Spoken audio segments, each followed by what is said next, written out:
simple word together. For those of you that have not been introduced to me and my work, my name is Scott Perry. I am the author of Onward and also Chief Difference Maker at Creative on Purpose. You can learn more about me and everything I'm up to at creativeonpurpose.com. Please, if you go there, go ahead and grab your 3-step antidote to burnout. And with that, I'm going to go ahead and turn things over to my friend Kathy. Kathy, tell everyone who you are, what you're up to these days, and where people can go to learn more about you and the difference you're making. Hi, Scott. First of all, I wanted to thank you for having me on. I wanted to acknowledge you and the important work that you do. I'm Kathy Motlagh. I'm the co-founder of Think Virtues, and we work on cultivating virtues from people ages 4 to 104. And as of late, we've been focusing on cultivating virtues in organizations and corporations. Fantastic. Well, I am thrilled to be having this conversation with you for a lot of reasons. Kathy and I met recently at a presentation I gave to a group, and she reached out and said, hey, I'd love to talk to you. And we had a really great conversation. We share a lot in common. And one of the things that we really align on is that virtues, values, and purpose and passion, these are things that are very, very at the center of both your work and my work. And we had a lot of similarity just in the way that we approach thinking about what those are and why they're important. So I would like to actually, Kathy, begin by the way I normally do on this broadcast, which is we're talking about virtues, but maybe we should define exactly what we mean by virtues, because I think it's a term, it's a simple word that is very easy to conflate with other terms and also easy to misunderstand. So when you're talking about virtues, how do you define what virtues are? I'm so glad that you're beginning this conversation this way, because it's such a misunderstood word. Virtues, means man, and really virtues meant originally that we're referring to strength in men, women, humans. So we define it as all of our strong character traits and all of our positive emotions. So that's how we define it. Really, really appreciate that distinction, and also good job on the etymology. As a former Latin award winner in high school 4 times in a row. Yay! I love that. I'm always big on going all the way back with these terms. Before I put in my 2 cents, just wanted to give a shout out to Chris Campbell, who is tuning in and is excited to be here tuning into this conversation. Virtues have been something I've been thinking a lot about ever since I started Creative on Purpose, because I really have always believed that who you are is the place to start, and who you are is very much made up of your core beliefs, your core values, your core guiding principles. And once you get those dialed in alongside your human soft skills and hard skills, the things you learned in school and on the job, then you can start to align with and for the right people who share your values and need your talents to enhance their lives. And as I've been thinking more and more about this and employing tools like the Virtues in Action Character Strengths Survey, I've kind of teased apart values are your core beliefs, these ideas that you try to live by, but virtues are your values in action. They are values as you live them. So while values may be a conversation we are more frequently having with ourselves, virtues are things that other people can witness. And so, if you are not living in accord with your values, it becomes very clear to others, if not yourself, that you are not in alignment. And so what are some of the tools, or what are some of the principles and practices for helping people identify virtues, maybe that they already possess, but also virtues that they aspire to live into, that you use at thinkvirtues.com, Kathy? Well, we focus on bringing people to their authenticity. That's really where you're at the correct pH balance to really live out, and recognize your purpose, your values, and your virtues. So in the journey to our authenticity, the path to the power of authenticity, we identify our key virtues that we value most. And so that's one of the paths to it, but really educating people on what virtues are, how you practice it, how they show up for you. And when you do that, what it does is it gives people agency. And there's 9 profound outcomes when you actually equip people with, or bring them to a place where they recognize these resources that are inside all of us, that we can reach in and grab when we need them. So things like, it gives people a voice, it gives people choices, all the wonderful things that you're aware of, because you walk really, we really do similar things in getting people in touch with their virtues. It really increases engagement. It gives people the faculty to and also a sense of responsibility, a lot of wonderful things. Yeah. When the terminology that we use at Creative on Purpose, that feels like it would be authenticity in your approach. We talk about integrity, being in and of its oneself, and having alignment Mhm, with, so that who you are is, in your core beliefs and your actions are integrated. That, and one of the things that really helped me as I was trying to dial in what I was going to do next, and wanting very much to live my values out loud and in public, and do meaningful work with and for more of the right people, mhm, was to well, use the word agency. This idea of seeing, stepping into, and staying in your power. And I think values and virtues really help us mhm, to do that. We, mhm, we get agent empowerment and agency by being clear on who we are, what we stand for, what, who we are not, what we do not stand for, is also really, really important. So just love that idea that, when you are paying attention to the virtues that you possess and the virtues that you're seeking to cultivate, you can start to live out loud and in public, not just with purpose, but on purpose, and for a purpose. And that you'll naturally attract more of the right people, because they can see very clearly that you are living into and through, and are all about your virtues.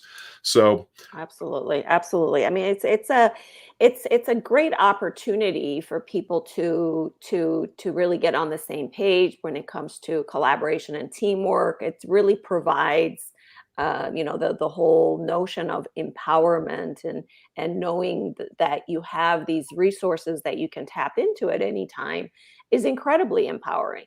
And without which you really get a sense of, I don't have the confidence. Well, confidence is a virtue.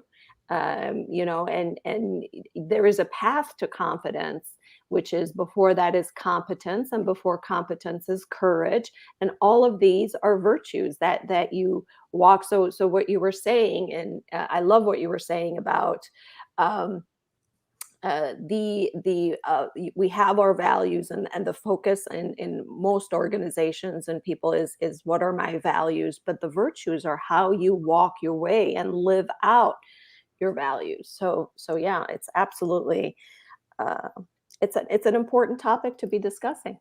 well, I love those words that you just wove into the conversation around courage, competence, and confidence. And I would weave one more in that's really essential to the work that we do at Creative on Purpose, which is curiosity, and maybe consideration as well.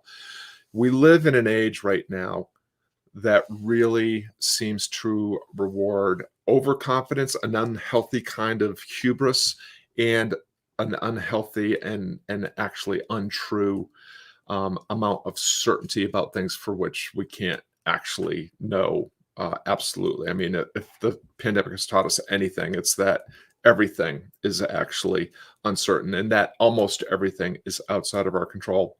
And the path to equanimity and a sense of thriving and flourishing while you do the impossible and difficult work of having, doing meaningful work that has an impact on other people is to show up with in the same way that you did as a child when you were trying to learn how to talk or to walk, a Mhm. willingness to embrace uh, that kind of challenging, impossible endeavor with a sense of playfulness, with a sense of curiosity, with a sense of wonder and awe, but also the rigor and the courage to do something badly until you can do it well. And I love what you were saying around, this courage, competence, confidence idea, because confidence is something you earn. It's not something that you excavate. You can't like just wake up one day and say, you know what, today's the day I'm confident I'm going to go do things I've never done before and do them perfectly.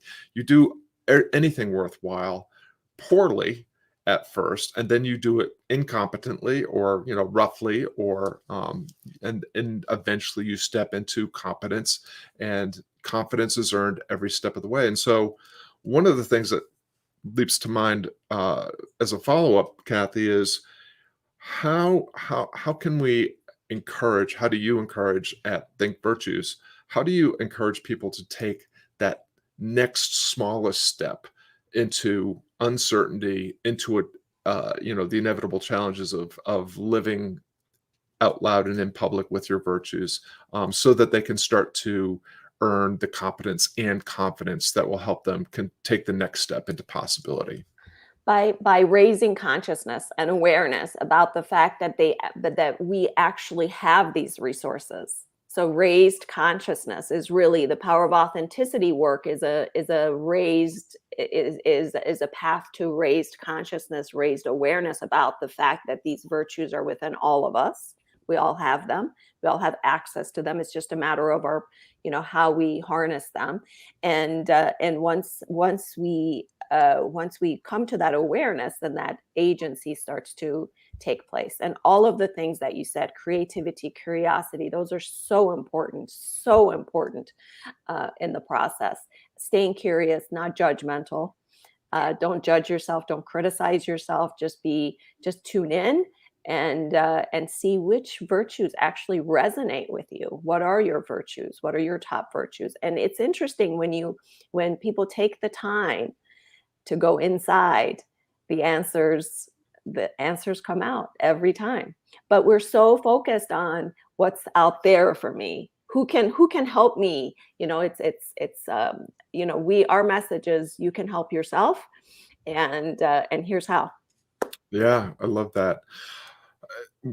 I love that you wove consciousness in, because this is a defining characteristic of being a human being. Human beings are inherently have an inherent sense of reason. We doesn't mean that we act reasonably or rationally, but and yes, our capacity for rationality and reason is often used to rationalize our bad behaviors and bad ideas. But at the same time, we also have the capacity to think about ourselves and our situation and to craft narrative that will. Well, we have a choice. At any point, we can choose our story and thereby choose our future. Oftentimes, we are spinning cycles on a inner narrative based on past regrets or past mistakes, or our unfortunate circumstances from our upbringing or childhood, and we allow those to continue to inform the narrative that we're telling ourselves about the here and now and about ourselves, but also the future.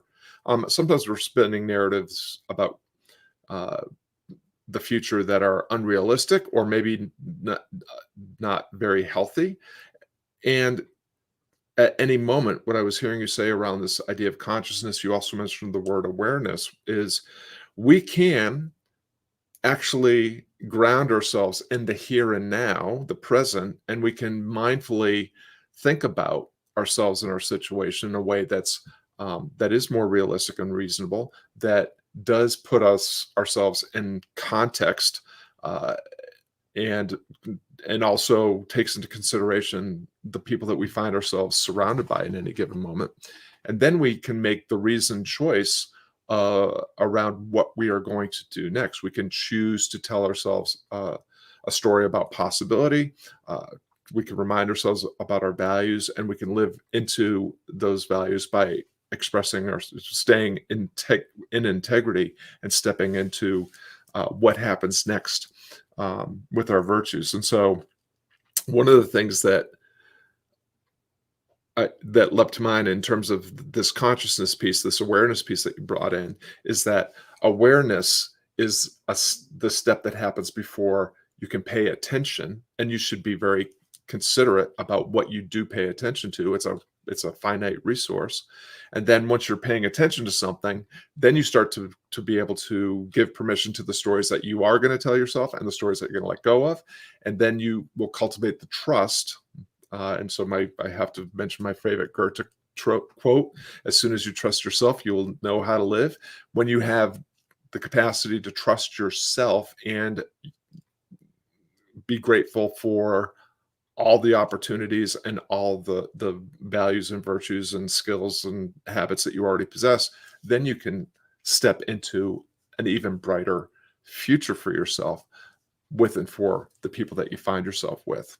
That was a lot of words. I don't know if any of that made Beautifully, beautifully iterated. Beautifully iterated. I'm on the same page. I 100% agree with everything you said, because it is that awareness that gives rise to so many things that we talked about. Yeah, absolutely. I couldn't agree more. I mean, it's really about tapping into your own resources. We work with over 300 virtues that bring alive the values that you want to live out, your purpose, whatever your goals and dreams are. Virtues are your path to it, and so becoming familiar with them and practicing them really serves us in a lot of meaningful ways, and to equip children with that is really setting them up for life, you know. Yeah, well, I mean, thank you for weaving that in, because one of the things about institutional learning and institutional work is they are divested themselves of the important work about what it means to be human, what it means to be happy, and how you can become more of both. We never talk about values and virtues, at least in my experience, in most educational situations, Mhm, lower or higher.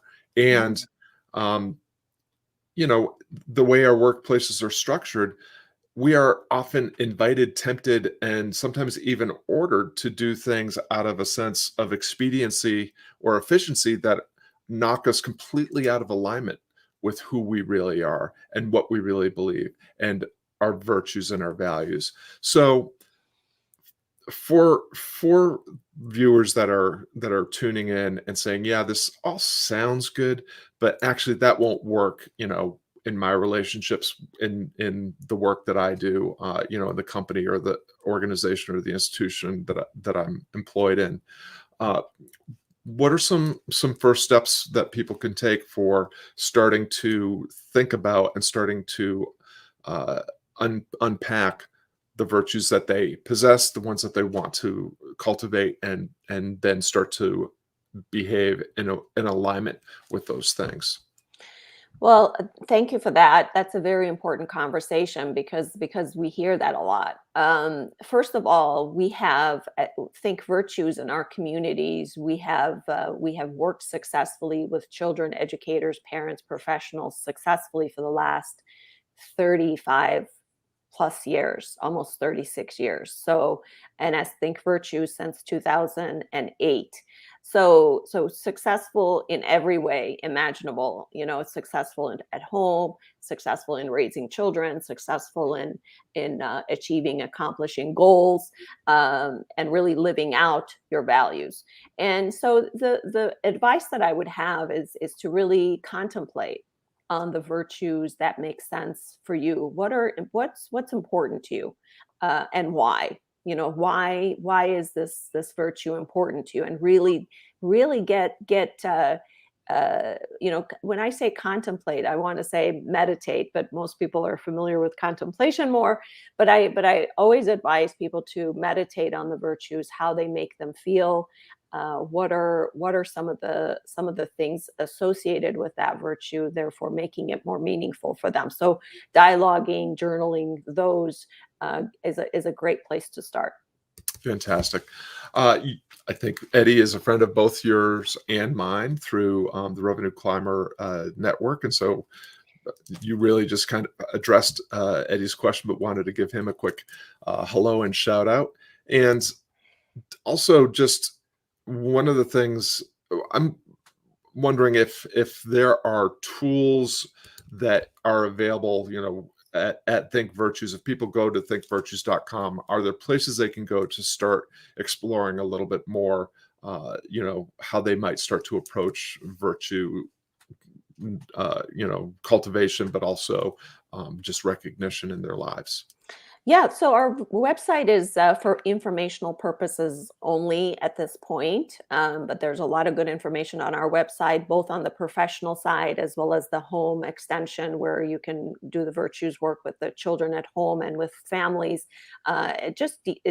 Direct message me on LinkedIn if you would like more information on how to exactly cultivate this in home and organizations, and I'm happy to answer it. But there's a lot of good information on our website right now where there's a lot of blogs about certain virtues. But virtues, I mean, people ask, like, what are virtues? Virtues are just a list of virtues. Confidence is a virtue. Creativity is a virtue. Trust is a virtue.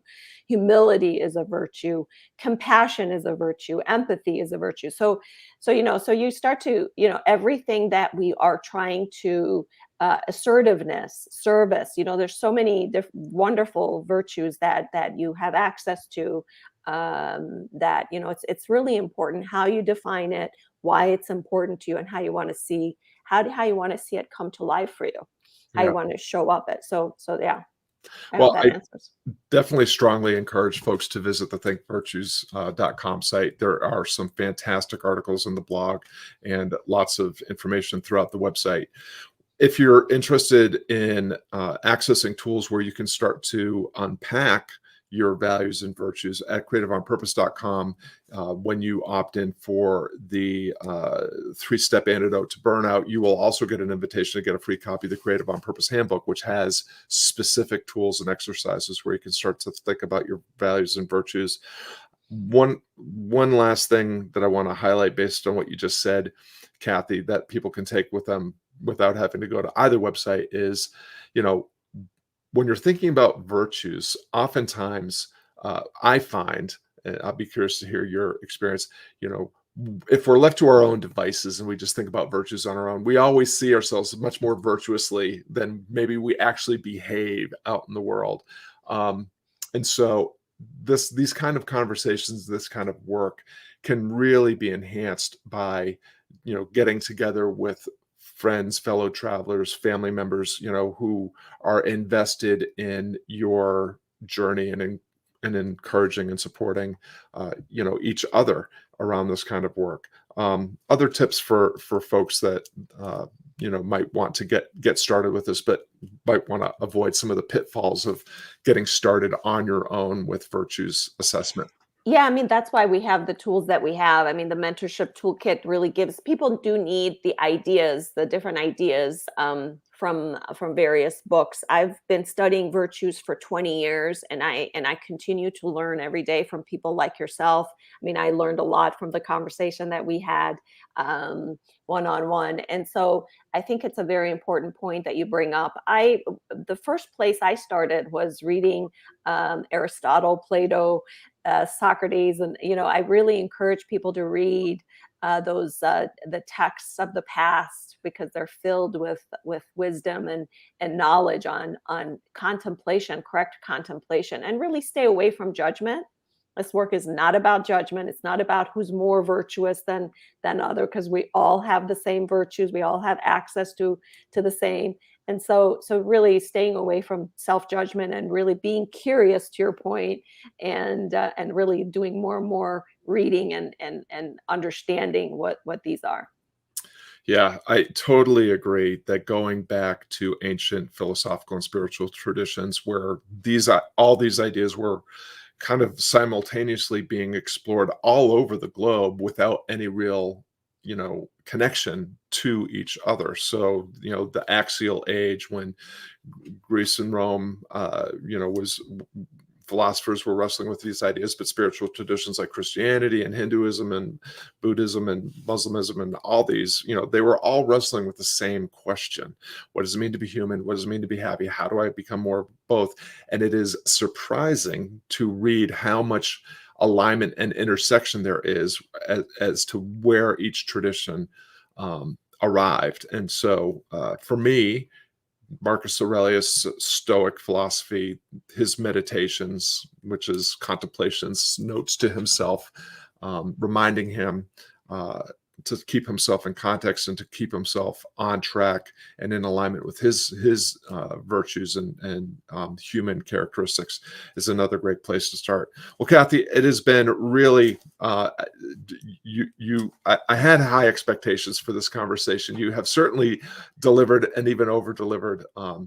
We could talk about virtues, I'm guessing, for hours on end, but we want to be mindful of our time and everyone else's time. If you just had one final tip, if someone is tuned into this conversation either live or in replay and is starting to think, yes, this is an area of my life that I could really stand to use some more development, what is one final question or practice or principle, one nugget of wisdom that you would share for them to help them get started? Yeah, that's very important right now, particularly post-pandemic, and as we're living through this journey that we're all going through. I think the most important virtue to practice is, well, actually a couple of them, is self-love, self-unconditional love, and self-empathy, because we've all been through a lot. And just standing in our own judgment and criticism doesn't serve us. Being kind to ourselves fills us up enough to show up that way for others. So I really encourage people to practice unconditional self-love. I love that. To which I'll just add all of these virtues that we've mentioned. And when Kathy talks about empathy and compassion and these are things that you live from the inside out. And when you do that, they become a virtuous cycle. You are putting out the abundance and the excess and sharing this with and for other people. You will get back far more than you give. So it's a very renewable and virtuous cycle of applying these ideas to your lives. Kathy, thank you so much for sharing your time and wisdom today. For those of you that are watching in replay or live now, please remember to check out Kathy's work at thinkvirtues.com. It's always great to see you as well at creativeonpurpose.com. Now, take the insight and inspiration from this conversation and fly a little bit higher in the difference only you can make. Kathy, thanks so much for your time. Thank you, Scott. It's a pleasure to be with you always.